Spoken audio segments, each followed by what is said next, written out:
คอยก็งึดพวกคอมเมนต์เนี่ยคอยงึดได้อย่าสมมาเว้าถ้าว่าเป็น FC คอยนะไอคนที่มันเม้นแบบบอกคือคนเม้นนะอันนี้ก็ขอโทษขออภัยหลายๆเด้อทุกคู่ทุกคนคอยไปเห็นไปเล่นเพื่อนนางหลาว่าคอยบ่มีมองไป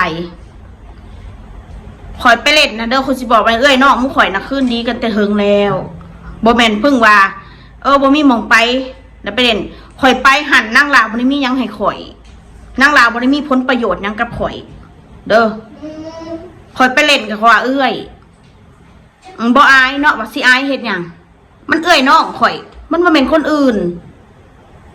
เป็นยังข่อยสิอายถ้าเป็นคนอื่นน่ะข่อยบ่ไปแท้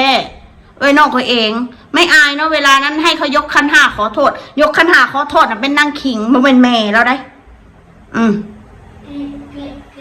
นางขิงได้ยกคันห้าขอโทษนะสาวขอโทษแม่เฒ่าแม่แล้วก็ขอโทษอีแม่มันสิเกี่ยวยังกันกับอันนางหลาที่มายกคันห้าอันขอโทษข่อยเป็นบ้า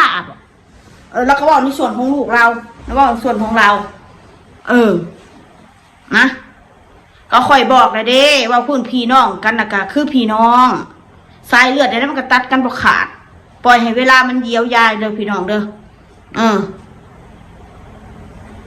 มันตัดกันบ่ขาดน้องกันต่อให้พิษกันปานใดมันก็ตัดกันบ่ขาดคนอื่นก็คือคนอื่นเขาสิบอกไว้ให้คนอื่นน่ะเขาไม่แต่หยุ่ให้พิษกันหั่นแหละบ่อยากให้เล่นน้ำกันข่อยไปเล่นน้ำนางหลาบ่ได้มีเงินให้ข่อยนะเล่นก็ว่า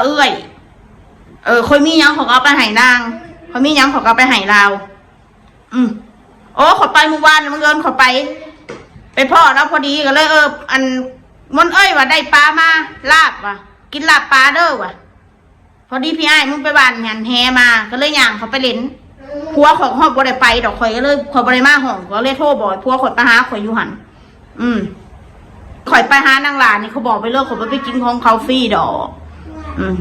กูมีแต่กูสิซื้อให้กูสิบอกว่าให้ซะนอกจากกูบ่มีกูก็บ่ไปกินของเขาเอาของกูซ้ำของกูบ่มีนั่นแหละนะกูให้ซ้ำสิให้ได้เวลากูบ่มีแต่เวลากูมีกูเต็มที่กับพี่กับน้องนี่